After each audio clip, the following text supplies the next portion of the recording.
பாகிஸ்தான் பிரச்சனை பத்தி பெருசா ஒரி பண்ணிக்காது. ஒரு 10 நாள்ல பாகிஸ்தான் நாடே இருக்கா, அதெல்லாம் நீங்க பெருசா கவலைப்படாது. அதெல்லாம் நீங்க வந்து நம்ம கிராஜுவேஷன் டைம்ல இந்த மாதிரி இருக்கும், இந்தியால ஏதோ போர் வந்துடும். பாகிஸ்தான் அப்படிங்கிறது ஒரு நாடு. நீங்க பாப்பீங்க, இன்னும் 2-3 மாதத்துக்குள்ள பாப்பீங்க. பாகிஸ்தான் என்பது பல நாடுகளாக மாறி பலுச்சிஸ்தான் ஒரு நாடு வரும். ஆனா பாகிஸ்தான்ல ஒரு பெரிய நாடா வச்சுக்கிட்டு இன்னைக்கு உங்க கிராஜுவேஷன் டைம்ல அதுக்கு ஒரு நேரம் கொடுத்து சிந்திச்சு டைம் எல்லாம் வேஸ்ட் பண்ணாங்க. நம்ம பொருளாதாரம் 4 ட்ரில்லியன், பாகிஸ்தான் பொருளாதாரம் 380 பில்லியன். நம்ம 12 மடங்கு பாகிஸ்தானோட பொருளாதாரத்துல பெருசா இருக்கும்.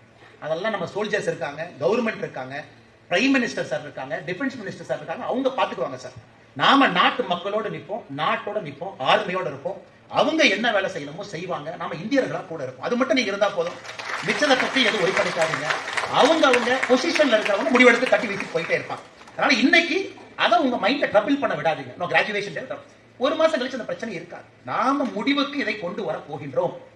இது 80 வருஷமா இந்த பிரச்சனையை வச்சு ஓட்டி பார்த்துட்டாங்க. அப்பாவி மக்களை கொண்டு பார்த்துட்டாங்க. இதுல மதம் எல்லாம் இல்ல சார். என்ன சார், எல்லாரும் நம்ம எல்லாம் சகோதரர்கள் தான். இந்தியால 23 கோடி பேர் இஸ்லாமியர் இருக்காங்களே, நம்ம சொந்தம் தானே. இந்தியால 23 கோடி பேர் இஸ்லாமியர் இருக்காங்களே, they are our brothers and sisters. இந்தியால கிறிஸ்டியன்ஸ் இருக்காங்க. it is not a Hindu versus Islam versus Christian fight. It is a civilizational fight. பக்கத்தொரு நாடு தீவிரவாதத்தை ஆதரித்து இந்தியாவை அழிக்க வேண்டும் என்று முடிவெடுத்த பிறகு அந்த நாடு இருக்கக்கூடாது என்பதை நாம் முடிவெடுத்து விட்டோம். அதனால இங்க இருக்கக்கூடிய கிராஜுவேட்டிங் ஸ்டூடெண்ட்ஸ் அதெல்லாம் உங்க மைண்ட வந்து பெருசா அஃபெக்ட் ஆக விடாதீங்க. சந்தோஷமா இருங்க, ஹாப்பியா இருங்க.